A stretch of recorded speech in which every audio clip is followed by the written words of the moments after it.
Hello दोस्तों, स्वागत है हमारे यूट्यूब चैनल सानू नर्सरी में। तो आज 21 तारीख हो गई है।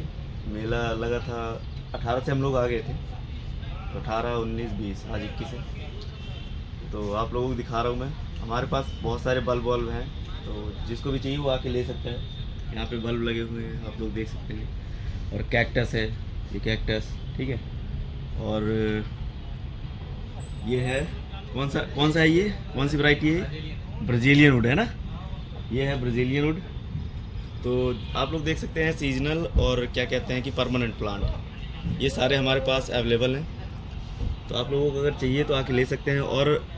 और मैं आप लोगों को बता दूं कि यहाँ पे बहुत सारी नर्सरियाँ आई हुई हैं। तो नर्सरी भी लगी हुई है, साइड में भी हैं और इस तरफ भी हैं। मैं आप लोगों को दिखा दूंगा अभी वीडियो में, ठीक है। तो अगर आप लोग और भी कुछ लेना चाहते हो तो वो भी मिल जाएगा। स्टैंड भी है, मतलब कि यहाँ फ्लावर्स है। यहाँ पे जो भी कुछ भी बना हुआ है, एक बार आप कैमरा थोड़ा घुमा के दिखा दीजिए। जो भी यहाँ बना हुआ है सारा कुछ फ्लावर का ही बना हुआ है, ठीक है। तो हर साल ये नोएडा में लगता है फ्लावर शो। तो आप लोग आइए और ले जाइए, और अच्छे अच्छे रेट में मिल जाएंगे आप लोगों को। तो ठीक है, आइए आप लोग और विज़िट करिए नर्सरी में। लोकेशन में डाल दे रहा हूँ, नोएडा हाट में है, ठीक है।